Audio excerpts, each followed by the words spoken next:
Welcome to Let Me Fix This. Enjoy the video. Hello everyone.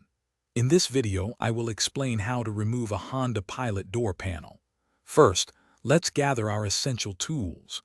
You will need a Phillips head screwdriver, a small flathead screwdriver, and a plastic automotive pry tool.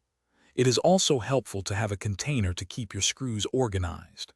Before starting, make sure to lower your vehicle's window all the way down and open the door for optimal access. This preparation will make the process much smoother. Now let's begin by detaching the trim pieces.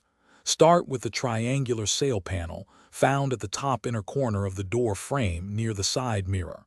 Use your plastic pry tool to gently pop it off. Next, carefully lift the power window switch panel. Once it is loose, disconnect any electrical connectors by pressing their release tabs.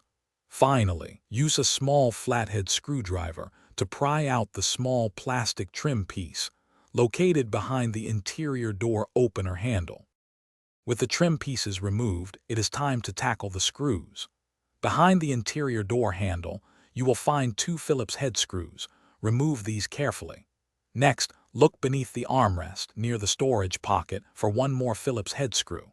This screw is often hidden by the window switch panel you just removed. Remove this third screw. Remember to keep all three screws in a safe, organized place to avoid confusion during reinstallation. Now for the main panel. Insert your plastic pry tool between the door panel and the metal door frame, starting from the bottom edge. Gently pry outward to release the plastic clips holding the panel in place. Work your way around the bottom and sides until all clips are disengaged. Once free, lift the entire door panel upward to remove it from the door frame. Disconnect any final electrical harnesses and the door handle cables before setting the panel aside. Reinstallation is simply the reverse process. Thanks for watching. If you found this helpful, don't forget to like and subscribe.